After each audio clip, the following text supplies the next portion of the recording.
Hey everyone, Tyson the Subaru Specialist from Subaru Prince George here. This is our first 2023 Subaru Outback Onyx in the Cosmic Blue. That's a new blue for the 23 model year Outback. They have gotten rid of the Abyss Blue, but you get this new kind of grayish blue instead. It's a hard color to capture. I don't think the camera is really doing it justice. If you have the chance to check one out in person, I do advise that.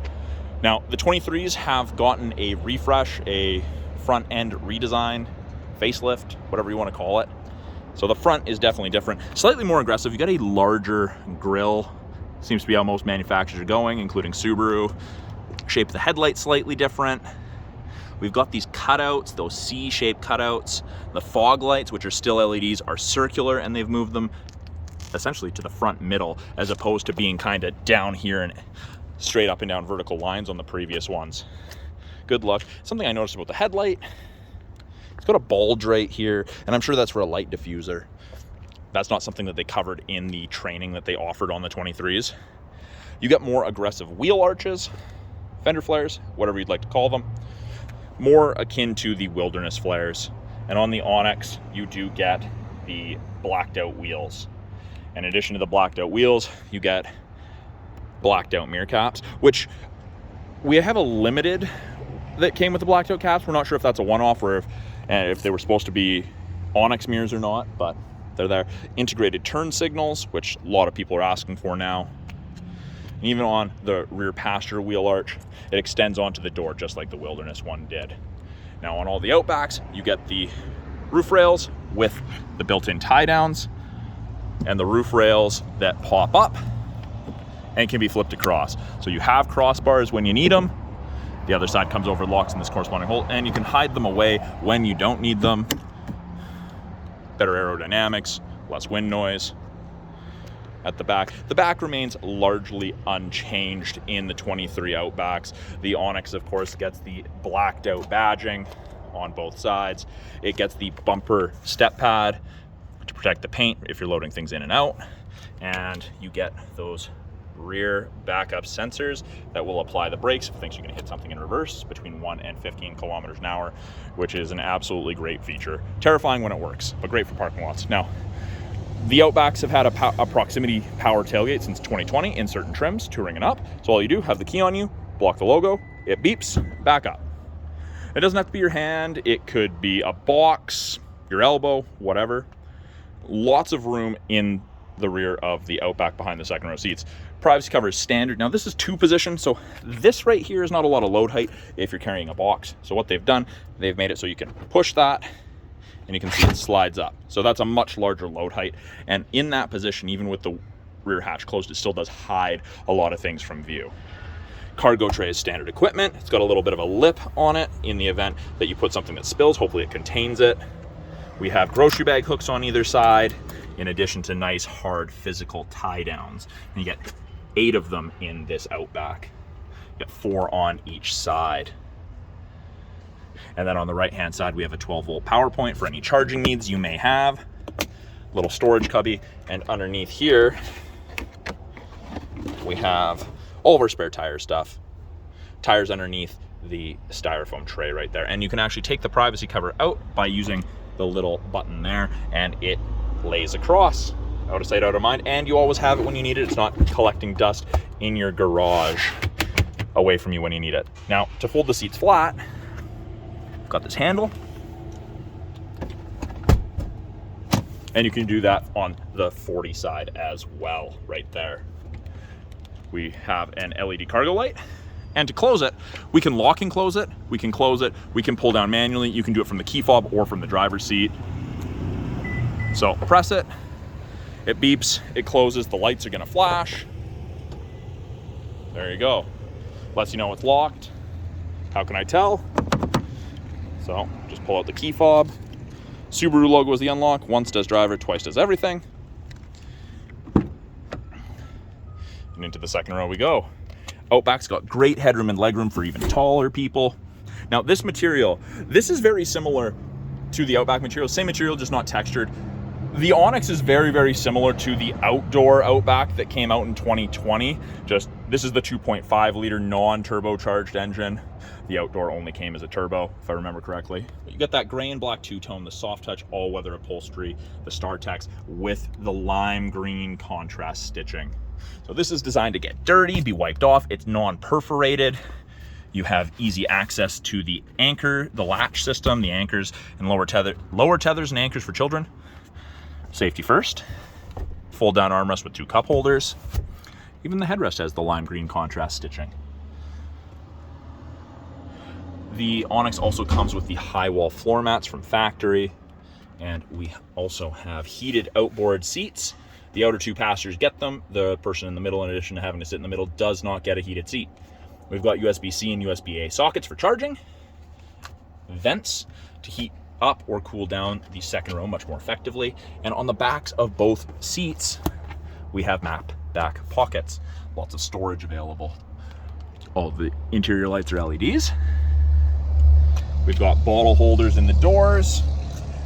Doors are the same material, that's soft touch. And we have child locks.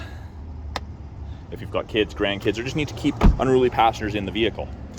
Now with it being a proximity key, key is in my pocket, touch the lines, and it locks. You just wait a second, and you put your hand in, and it unlocks. So long as the key's within 46 inches. Now, it's beeping because I had the lights turned on, so I'll just turn that back to auto. But power, windows, locks, and mirrors, bottle holders. It's the same door skin, essentially, as the rears. Power driver seat in all the Outbacks. And it's that same soft touch all-weather upholstery with the same color pattern. Then these headrests are adjustable, multiple levels, and up depending how you like to sit. Now, by the driver's left knee on the dash, we have the ability to open the rear hatch. We've got a scroll wheel to control the brightness of the gauges. And then this, if you don't like that rear proximity sensor, you can turn it off, so it doesn't open without pressing the button. Now, on the inside, steering wheel has changed. So to turn it on, foot on the brake, keys in my pocket, everything comes to life. You've got those LEDs up top. We've got blind spot detection in both of our side mirrors. So I don't know if you saw it, if I was fast enough with the camera, but those will illuminate orange whenever someone's in your blind spot or going to be in your blind spot, like that. On the corresponding side, great aid. The steering wheel looks a little different on this side. The right-hand side's pretty much the same as it was in the 22s, but the left-hand side, they have changed just the location of the source button. They've gotten rid of the pull towards you arrow buttons down here. Volume is now a click button. And I don't know if you can hear it in the video if it's picking it up, but there's actually a definite click that you can hear and feel, letting you know that your input went in and worked. Voice controls, accept or hang up or decline phone calls. This little toggle now controls this small screen up top. Gives you a bunch of different information depending on what you want to look at. Switch between presets, go to the next song on your CD, whatnot. We have Subaru's momentary safety switch. You can't accidentally turn your headlights off. It defaults to auto. Fog lights are on the collar there. We do have the ability to select our own gears.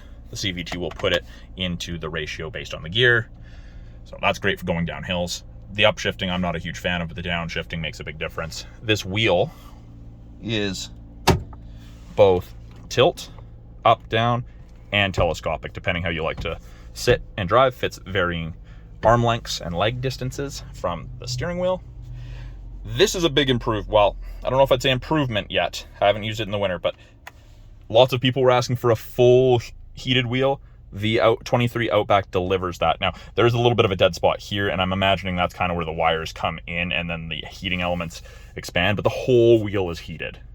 So I am going to get an infrared camera and I'm going to see how hot it gets, because the previous generation, the partial heated, got up to 40 degrees Celsius, which was pretty darn hot.